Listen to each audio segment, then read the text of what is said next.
Hello dear aspirants, I am Akriti Kanchi, your mentor from Prep IAS, and I am trying to help you read newspaper in UPSC relevant manner, right? And we also share the PDF of the newspaper, the highlighted articles in our Telegram channel, which you can find in the description below in this video. And please keep the syllabus of the UPSC with you. I keep mentioning which article from which syllabus point of view, whether mains or prelims or essay or ethics, right? There are few articles which is very important from case studies point of view, right? And from prelims point of view, and we'll find, and one of the speciality is we finish this video from front page till the last page in the shortest time possible. Okay, so let's start with first main newspaper, and we are at the front page. Okay, so this is a very first time it has happened that cabinet is deciding to include caste count in next census. Okay, so this comes under GS paper 2, government policies and intervention for development in various sectors. Okay, so census to enumerate caste for the first time. So this census that is coming in 2026, it will enumerate caste for the first time in independent India. Okay, so the Union Cabinet has decided to include caste enumeration as part of the next census exercise.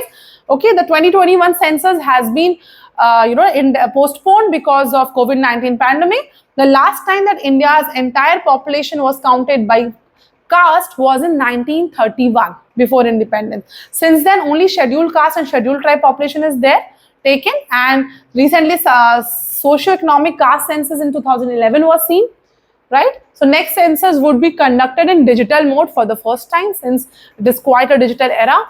And other column with a drop down code directory containing the names of the caste will be added in the census. Okay, let's move to the next article.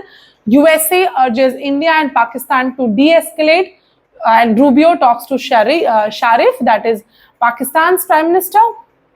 Another thing is India closes its airspace to airlines from Pakistan. Okay, so Pakistan Prime Minister Shehbaz Sharif received a telephone call from US Secretary of State Marco Rubio. This comes under GS paper 2, bilateral relations between India and Pakistan, which is at its lowest point, okay, because of the Pahalgam terror attack.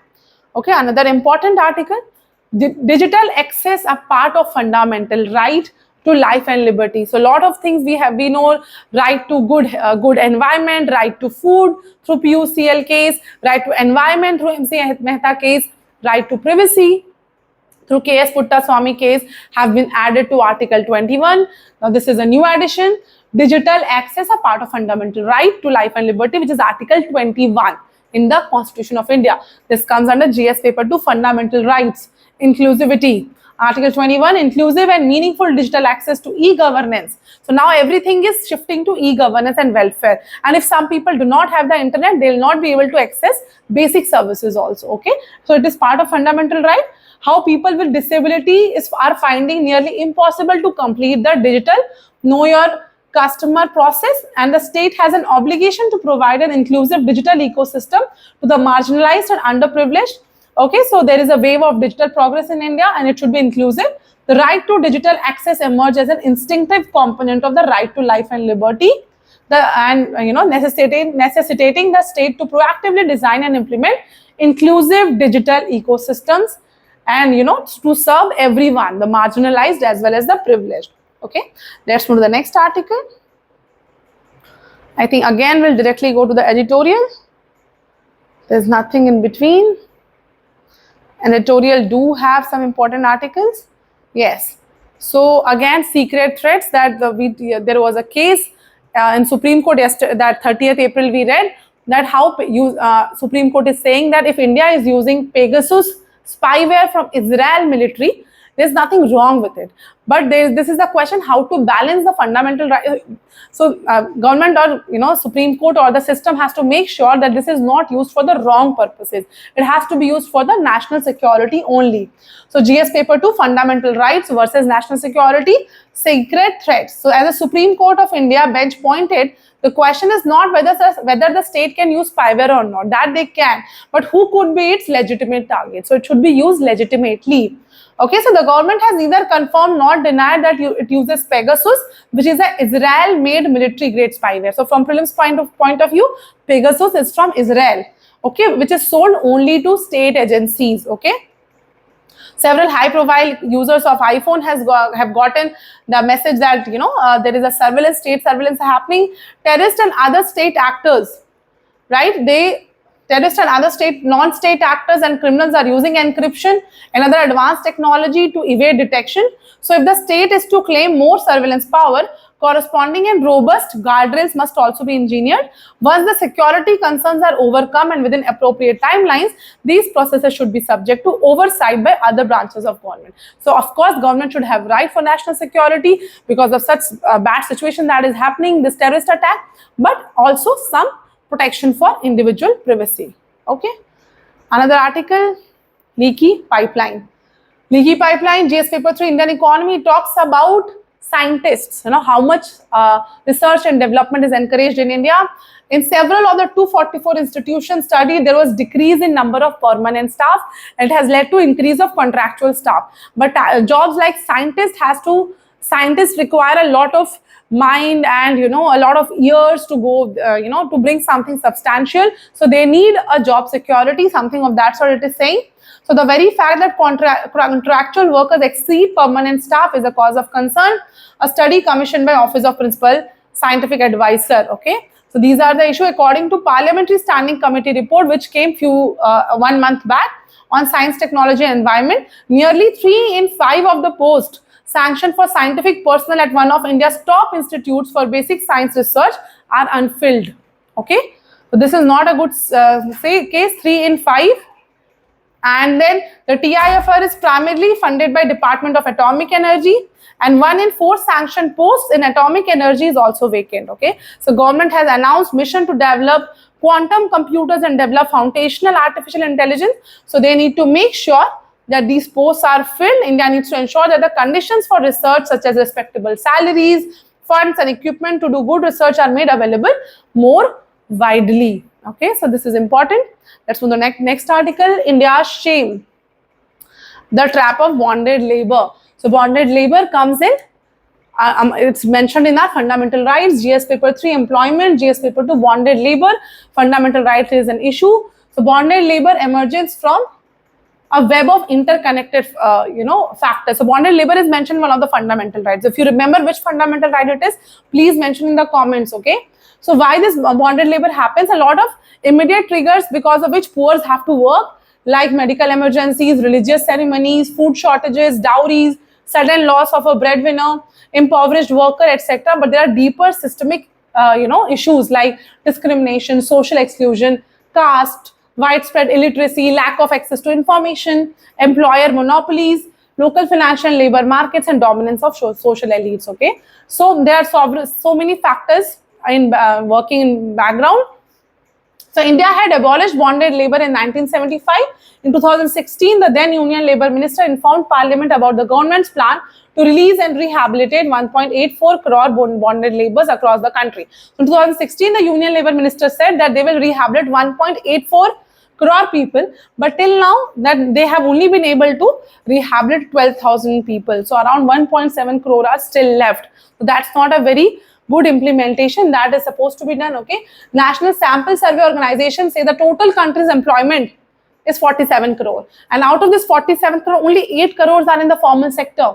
Okay, so 39 crore in unorganized sector, which is again not followed. They don't follow rules properly. So there can be case of bonded labor.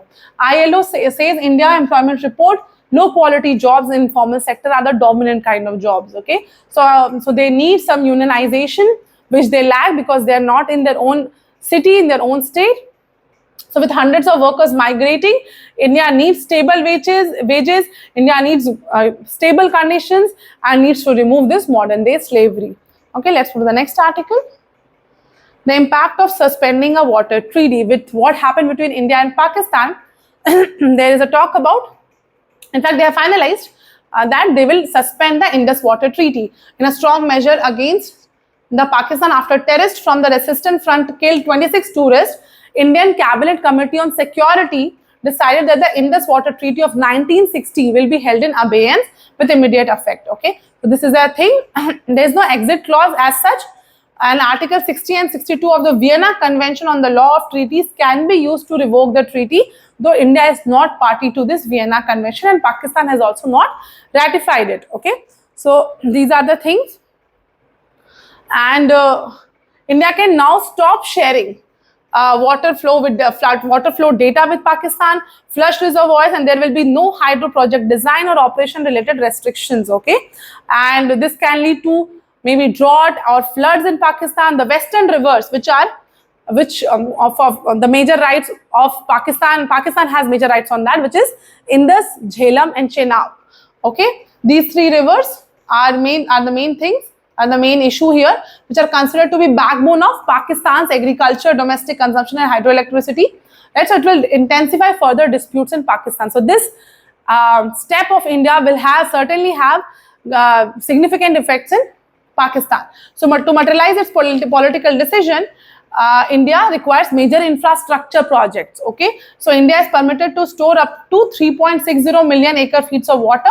Okay, and it can develop 1.34 million acres of irrigation land and construct run-of-the-river project. So run-of-the-river projects do not store water. Okay, it lets the river have a natural flow. Okay, so on the eastern rivers Satluj, Beas and Ravi, India utilizes more than 90%. So Satluj, Beas and Ravi, India has more rights to be used.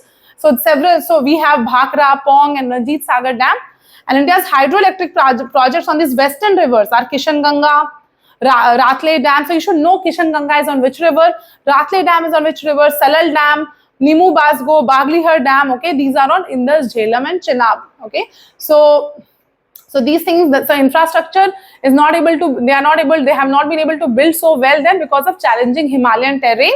Okay, but one thing is that whatever will happen in this Indus Water Treaty will also affect India's MOU on data sharing with China on Satluj and Brahmaputra, and also with Bangladesh, where Ganga Water Treaty is going to be decided again. Okay, so this will also be one of the cases. Another very important article, breathing life into Vembanad Lake. Rejuvenating the lake is critical for Kerala. Read this entire article, very important article. Although I have marked, I'll send it. This comes under GS paper 3, conservation measures. Prelims information statements are there, and a lot of case study points are also there. Okay, because a district collector has taken a lot of good steps to rejuvenate Vembanad Lake. Okay, so Vembanad, the longest lake in India and the largest in Kerala, is gasping for breath. The 96.5 kilometer long water body spans the district of Alappuzha, Kottayam and Ernakulam and forms the part of Vembanad coal wetland system. A Ramsar site, 6 major river drains into the lake. That is why 30% of the state's total surface water resource. Okay, but the lake has shrunk. This was an amazing lake which invited a lot of tourists, but the lake has shrunk because of human-induced interventions, land reclamation, natural sedimentation. Okay, severe threats from pollution, eutrophication, unsustainable agriculture, weed proliferation. Okay, alarming levels of plastic waste is found there. So these are a lot of issues they are facing. And other sediments, so Vembanad Lake Rejuvenation Projects, an ambition joint project has been taken up by Alappuzha District Administration and Local Self-Government Department. Surface area of the lake has diminished by 27% and has significantly reduced the lake's flood water retention capacity and has also hampered the ecosystem services, water purification, biodiversity support of the Vembanad Lake. Okay, so the unchecked proliferation of water hyacinth, which is an invasive species, that is also an issue. High level of chemical oxygen demand, biological oxygen demand has declined the fish catch by 66%. So the efforts to rejuvenate the lake are being spearheaded by Alappuzha District Collector Alex Varghese. Okay, so he has drawn the inspiration from the Mami Gange program. The short-term goals include the removal of plastic waste, construction of bioshields to protect farmlands, fish ranching, weed eradication and construction of 31 bio bunds. Very good specific points that if it comes in a case study, if you are a district collector and such an important wetland is being affected, what is the short-term steps you will take? So these steps you can write. And what will be the long-term steps you will take, long-term targets? Dredging the lake bed to increase its water holding capacity, promoting organic farming to prevent fertilizer and pesticides going into water, conserving the flora and fauna, sewage and fecal slush treatment in flood-prone Kuttanad, value-added products from water hyacinth and boosting tourism and fish yield. Okay, so amazing points. Houseboats that a lot of people flaunt in Instagram are also the top sources of pollution in the lake because of unauthorized vessels. Okay, so land encroachment is an issue. Kuttanad is part of Vembanad wetland ecosystem. Read the entire article. Let's move to the next article.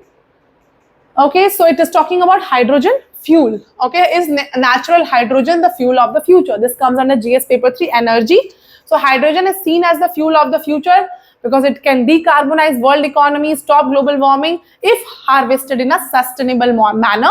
It may provide a clean and potentially low-cost fuel to satisfy world's increasing energy needs. Okay, so right now hydrogen is manufactured mostly from natural gas, and that too in an energy-intensive and polluting process, which is not good. Okay, even green hydrogen, which is made with renewable energy, is very expensive because of expensive wind and solar energy. So natural hydrogen do occur in our free gas in geology by processes such as serpentinization, radiolysis of water by radioactive rocks, and from organic matter at depth. So these points you should know. It can come in your prelims question. What is the natural way? Serpentinization, radiolysis of water, etc. These you should know. Okay, so geologic environments favorable to natural hydrogen generation and accumulation are being recognized worldwide, and there is also chances that India has also a good amount of natural hydrogen, right, because of this basaltic assemblages in Dharwad region, sedimentary mesas in Kadapa region, in Chhattisgarh region. There could be sufficient natural hydrogen to supply the growing world demands for thousands of years based on US Geological Survey. The American Association of Petroleum Geologists have formed its first natural hydrogen committee and began its first effort to identify promising hydrogen production zones in the United States. This is the next clean fuel that can be found in our ecosystem. Let's go to the next article. So this ex-RAW chief has been appointed as head of reconstituted NSAB National Security Advisory Board. This comes under GS paper 3, internal security, various security forces, agencies and their mandate. Government recognizes National Security Advisory Board and a new IPS officer. An IPS officer, Alok Joshi, has become a new new head of the NSAB. So the government is reorganizing the National Security Advisory Board, and former chief RAW Wing's External Intelligence Agency has been appointed as the chairman. Okay, you should know the role of NSAB. The principal function of NSAB is to undertake long-term analysis and provide perspectives on national security issues to the National Security Council. So it is more of advisory and recommendation nature, and to recommend measures, solutions and policy options on the issues referred to it by National Security Councils. The National Security Advisory Board was set up in December 1998 as an advisory body of eminent person, okay, outside the government to render advice on national security issues. It draws people of diverse domains so that they can bring from industry, media and civil society. The National Security Council Secretariat assists the NSC, NSAB and the Strategic Policy Group. Okay, this is more important from prelims point of view. You should know when this was formed and whether it is statutory, regulatory or constitutional. Okay, so let's move to the next article. Supreme Court shift case on Lokpal order to another bench. So Lokpal has taken an action. Lokpal has taken a suo motu case against High Court judge, and whether it is right or not, that is being decided by whether Lokpal has those powers or not. This is being decided by Supreme Court. Supreme Court shifts the case. This comes under GS paper 2, statutory, regulatory and various quasi-judicial bodies. So this article talks about the powers of Lokpal, which is being discussed and questioned by the Supreme Court and High Courts. Okay, so a suo motu case concerning the jurisdiction of anti-corruption ombudsman Lokpal to act on complaints against serving High Court judges to another bench. Okay, this is the issue. The anti-corruption body had assumed jurisdiction to inquire or investigation complaints about the High Court judge on the ground that unlike the Supreme Court, the High Courts in India were constituted by British Parliamentary Acts and Government of India Acts, and that's why the Lokpal concluded that the High Court judges came within the ambit of Clause F of 2013 Act. Study highlights lack of access to right antibiotics in 8 countries. This comes under GS paper 2, issues related to health sector. Only 7.8% of patients with drug-resistant infections in India received an appropriate antibiotic. Only 7.8%. Lack of access to appropriate treatment for such serious infections leads to morbidity.